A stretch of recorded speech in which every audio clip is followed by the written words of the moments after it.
ایک شخص کا قصہ۔ وہ اپنے علاقے کی چوکیداری کیا کرتا تھا۔ اس کے حالات بہت ہی خراب تھے۔ وہ چاہتا تھا کہ کسی طرح اپنے حالات کو سنوار لے، مگر اس کی کوئی راہ نظر نہ آ رہی تھی۔ ایک شخص نے اسے پیشکش کی کہ وہ اگر اس کا ایک معمولی سا کام کر دے تو اس کے بدلے میں وہ ٹھیک ٹھاک معاوضہ دے گا۔ وہ شاید راضی نہ ہوتا، مگر اس کے سامنے گھر کی مجبوریاں آ گئی تھی۔ جیسے ہی مسجد سے فجر کی اذان ہونے لگی، راجو نے دل میں سوچا کہ وہ جلدی سے اپنے علاقے کا آخری راؤنڈ لگا کر مسجد جلدی پہنچ جائے، پھر نماز پڑھ کر سیدھا گھر چلا جائے۔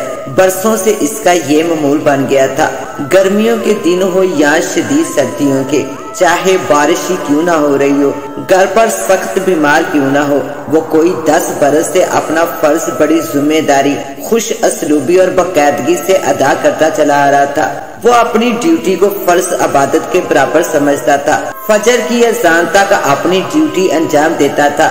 عام چوکیداروں والی عادتیں اسے چھو کر بھی نہ گزری تھی۔ اس نے معمول کے مطابق بڑی تیزی کے ساتھ اپنا آخری راؤنڈ مکمل کیا اور مسجد جا پہنچا۔ آج بھی مسجد میں روز کی طرح نمازیوں کی تعداد آٹے میں نمک کے برابر تھی۔ جس وقت وہ نماز پڑھ کر مسجد سے باہر آیا تو خاصا اجالا پھیل چکا تھا۔ مشرقی افق خاصا روشن تھا، جیسے اب سورج طلوع ہونے ہی والا ہو۔ بڑی خوشگوار اور فرت بخش ہوا چل رہی تھی، نس نس میں جیسے امرت گھلتا جا رہا ہو۔ ساری تھکن اور کسل مندی ایک عجیب سی فرت میں تبدیل ہو گئی تھی۔ وہ اس راستے پر چل پڑا جو پارک کے سامنے سے ہوتا ہوا اس کی گھر کی سمت جاتا تھا۔ چند لمحوں کے بعد اس راستے پر چلتے چلتے اسے احساس ہوا کہ کوئی غیر محسوس انداز سے اس کا پیچھے چلا آ رہا ہے۔ اس نے دل میں ایک پل کے لیے سوچا کہ اس کا تعاقب کون کر رہا ہوگا، کس لیے پیچھا کر سکتا ہے۔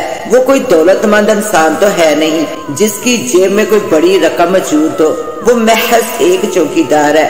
اس کے علاقے میں جتنے مکانات آتے ہیں اسے ماہانہ آمدنی 700-800 روپے ہو جاتی ہے۔ اس کی جیب میں اس وقت 4-5 روپے پڑے ہوئے ہیں۔ یہ اس کا وہم ہے۔ پھر یہ کہ رات کا وقت بھی نہیں ہے اور اندھیرا بھی نہیں ہے، دن کا اجالا ہے جو ہر لمحہ روشن ہو رہا ہے، مگر سناٹا اور ویرانہ ضرور ہے۔ پھر بھی وہ اپنا شک دور کرنے کی غرض سے رکا اور پلٹا۔ یہ دیکھ کر اسے شدید حیرت ہوئی کہ یہ اس کا وہم نہیں تھا اور اس کا اندازہ درست تھا۔ ایک شخص تیزی سے اس کے پیچھے چلا رہا تھا، انداز تعاقب جیسا ہی تھا، اور راجو نے اس شخص کو پہلی ہی نظر میں پہچان لیا۔ اسے پہچانتے ہی وہ چونک گیا۔ اسے اپنی نظروں پر یقین نہیں آ رہا تھا۔ وہ بہت بڑا آدمی تھا۔ اس کا نام جمشید احمد تھا، جو 2000 گز کی کوٹھی میں رہتا تھا۔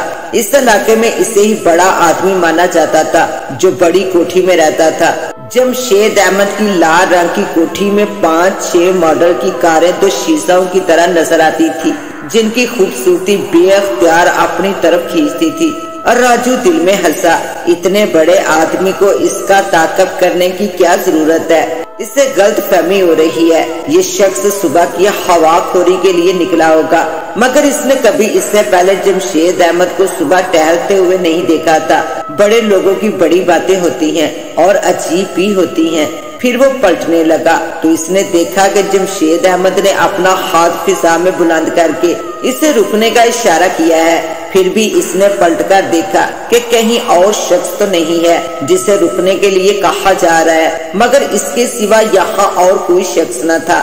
پھر راجو اس کی جانب گھوم کر کھڑا ہو گیا، اس کے قریب آنے کا انتظار کرنے لگا۔ راجو کو خواب کا گمان ہو رہا تھا، اس لیے کہ جمشید احمد بڑا مغرور اور تیز مزاج شخص تھا، اپنی بڑائی کا ضرورت سے زیادہ گھمنڈ تھا۔ یہ تو وہ شخص تھا جسے سلام کرنا تو ناگوار سا محسوس ہوتا تھا اور سلام کا جواب دینا بھی پسند نہیں کرتا تھا، مگر آج تو جیسے کوئی معجزہ ہو گیا تھا۔ جمشید احمد جیسا شخص ایک معمولی چوکیدار کے پیچھے پیچھے نہ جانے کہاں سے چلا آ رہا تھا، اور پھر اس نے رکنے کا اشارہ کیا تھا، تو کیا آج وہ جمشید احمد کی نظروں میں کوئی اہم آدمی ہو گیا ہے؟ وہ ایک حقیر سے آدمی کو کس لیے اتنی اہمیت دے رہا ہے؟ پھر راجو کے ذہن میں ایک خیال آیا، اسے اہمیت دینے کے پیچھے جمشید احمد کی کوئی نہ کوئی غرض یقیناً چھپی ہوگی، ورنہ یہ لوگ تو بغیر مطلب کے اپنے ماں باپ کی خدمت بھی نہیں کرتے۔